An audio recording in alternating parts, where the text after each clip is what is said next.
Karamihan sa atin ay meron ng storefront. At alam nyo ba, nakapaloob dito ang Videogram. At dahil bida-bida ako, gusto kong ibahagi ang aking kaalaman. At gusto kong ipalandakan na merong nag-abil sa akin sa kauna-una-unang pagkakataon. Ito siya. Alamin muna natin kung ano ang Videogram na nakapaloob sa storefront at para saan ito. Ano ang Videogram? Ito ay isang personalized video message mula sa iyo para sa isang fan na makikita sa iyong storefront sa Facebook. Maganda ang Videogram dahil nakakatulong ito para number 1, mas mapalalim ang connection mo sa iyong audience. Number 2, mas kumita pa. At number 3, makipag-interact sa kanila sa mas kakaibang paraan.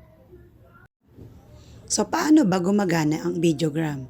Siyempre, kailangan nakaset up ang iyong creator storefront.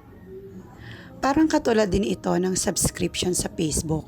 Mamimili ka lang ng price kung magkano ang nais mong ipaabil sa iyong mga followers. Siyempre, dahil hindi pa tayo sikat, mababa muna ang aking pinili. Kapag naklik na ng iyong mga fans ang storefront button sa iyong profile, mamimili na sila kung ano ang gusto nilang ipagawang video sa inyo.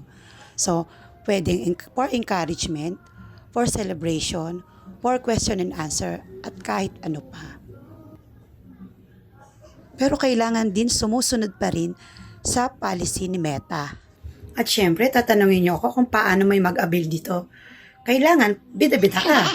So, kailangan ang iyong content ay may nalalaman sila, naaaliw sila, at nagbibigay inspirasyon ito sa kanila.